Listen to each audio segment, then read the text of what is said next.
This shooting was so important because after the shooting, the media made a really big deal about it, and they framed Solana as kind of like the embodiment of radical feminist violence.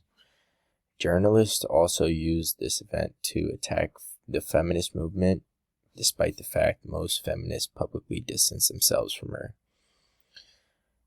But when we look at a lot of the historical evidence, a lot of nuanced pictures appear.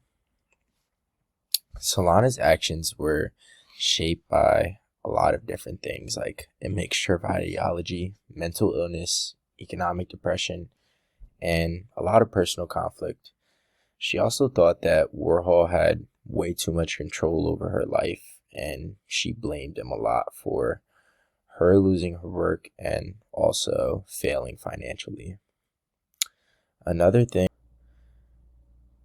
the counter argument is that the shooting may have had to do very little with the radical feminist ideology, and it was more likely to have been just a personal grievance from Solana and her mental state.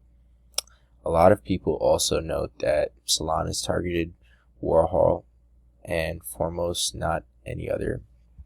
Okay, so moving on, I want to talk about kind of after the shooting and some of the effects that it had on Andy Warhol, his life, and his art, more importantly.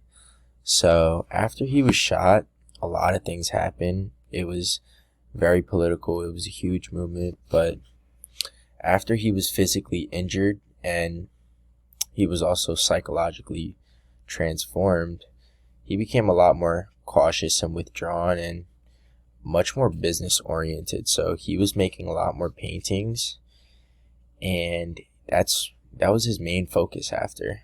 And he had a lot more control over his public image. He was very reserved. To conclude, the shooting by Valerie was far more than a footnote in art history.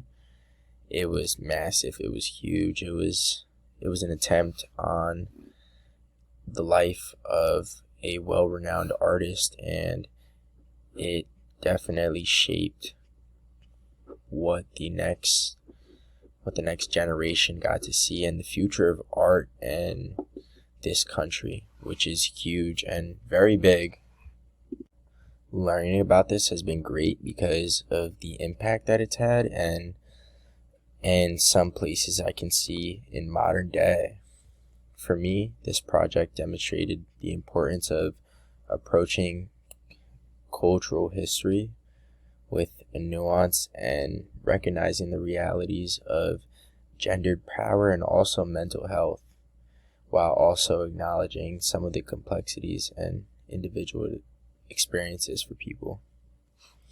Thank you for watching my presentation.